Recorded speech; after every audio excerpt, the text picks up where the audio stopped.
Hi guys, this is Tanvi and we are back with another lesson which is called Print Comes to Europe.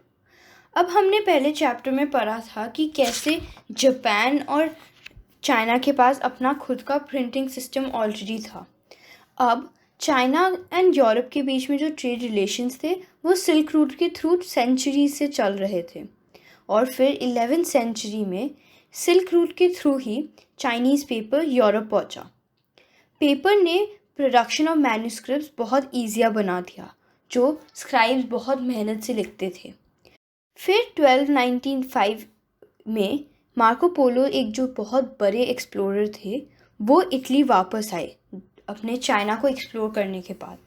और हमने पहले पढ़ा कि कैसे China के पास अपना वुड ब्लॉक प्रिंटिंग का सिस्टम था, तो मार्को पोलो ने ये अपना नॉलेज वापस इटली लाया अपने साथ। और विद दिस इटालियंस ने भी अब बुक्स प्रोड्यूस करना शुरू कर दिया using the wood block technique. और फिर इटली से पूरे यूरोप में ये टेक्नोलॉजी धीरे धीरे स्प्रेड हो गई। पर अभी भी जो लग्जरी एडिशंस थे बुक्स के वो वेलम में लिखे जाते थे। वेलम एक पार्चमेंट है, एक बेसिकली पीस ऑफ पेपर जो एनिमल स्किन से बनता है। तो जो भी लग्जरी या कोई एक्सपेंसिव बुक बनता था वो सब आपके वेलम में लिखे जाते थे और ये सिर्फ आपके बड़े बड़े एरिस्टोक्रेटिक सर्कल्स और रिच मोनास्टिक लाइब्रेरीज के लिए बनते थे, क्योंकि उन्हें लगता था कि पेपर एक चीप क्वालिटी है जो सफिशिएंट नहीं है उन जैसे लोगों के लिए। पर मर्चेंट्स और स्टूडेंट्स अभी भी जो यूनिवर्सिटीज़ और टाउन्स में पढ़ते थे वो चीपर प्रिंटेड कॉपीज़ उस चीज़ के ख़रीदने में ज़्यादा प्रेफर करते थे। अब जैसे जैसे बुक्स का डिमांड बढ़ते गया, book sellers all over Europe अपना बुक्स डिफरेंट कंट्रीज़ में एक्सपोर्ट करना शुरू कर दिए। बुक फेयर्स हेल्ड होने लग गए डिफरेंट प्लेसेस में और जो production of handwritten manuscripts था वो भी बहुत ऑर्गेनाइज्ड होने लग गया ताकि वो इतने बड़े डिमांड को मीट कर सके। अब स्क्राइब्स और जो स्किल्ड हैंड राइटर्स थे वो सिर्फ वेल्दी लोगों के लिए काम नहीं कर रहे थे, वो अब ये छोटे मोटे बुक सेलर्स के लिए भी काम कर रहे थे। बल्कि 50 स्क्राइब्स या जो हैंड राइटिंग लिखते थे बुक्स वो एक बुक सेलर के लिए अराउंड काम करते थे। लेकिन ये जो हैंड रिटन मैन्युस्क्रिप्ट्स थे वो उसको प्रोड्यूस करना बहुत ज़्यादा इंक्रीजिंगली विगरस हो रहा था, क्योंकि वो डिमांड ऑफ बुक्स को हर जगह मीट नहीं कर पा रहे थे और कॉपिंग बहुत एक्सपेंसिव, लेबरियस और टाइम कंज्यूमिंग बिजनेस बनते जा रहा था।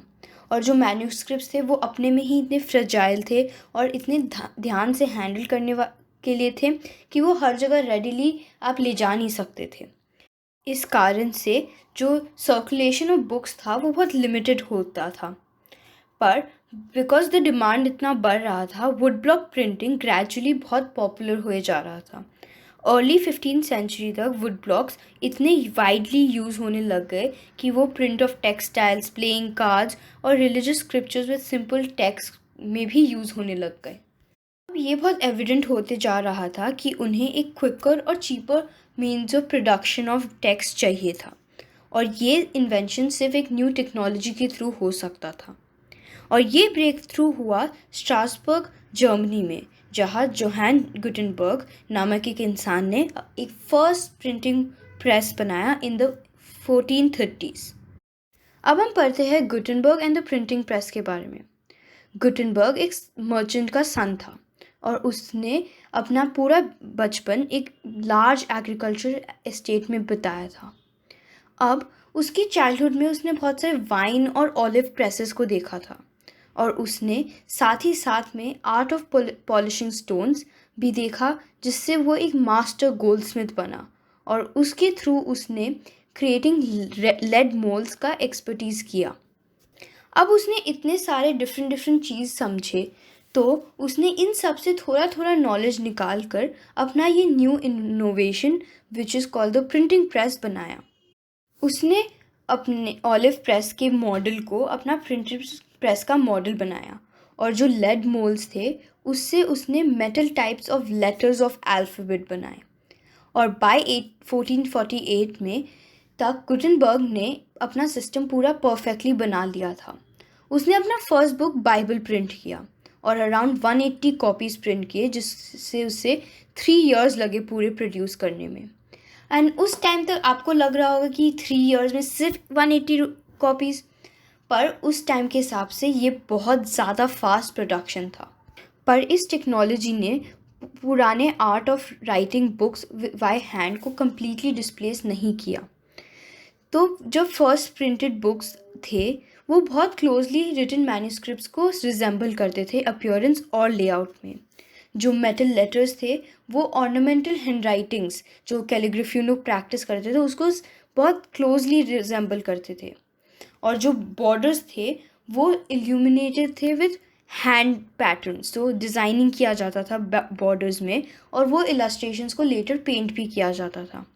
अब जो बुक्स रिचली प्रिंट होते थे उसमें ये जो बॉर्डर्स थे वो खाली छोड़ देते ताकि जो रिच पर्सन है हर एक परचेसर अपने लिए खुद का डिज़ाइन चूज़ करके बनवा सके। अब between the 100 years 1450 to 1550 printing press जो थे ऑलमोस्ट हर एक कंट्री ऑफ यूरोप में बस गए थे और printers from Germany travelled to other countries ताकि वो काम ढूंढ सके एंड न्यू प्रेसेस को स्टार्ट करने में हेल्प कर सके। और जैसे जैसे नंबर ऑफ प्रिंटिंग प्रेसेस बढ़ते गए बुक प्रोडक्शन भी बढ़ते गया। Second half of the 15th century में around 20 million copies of books Europe में थे और ये नंबर 16th सेंचुरी में अराउंड 200 मिलियन कॉपीज़ तक बढ़ गया था। और ये shift from the hand printing to mechanical printing ने प्रिंट रेवोल्यूशन को स्टार्ट किया। With this we end the chapter. Thank you.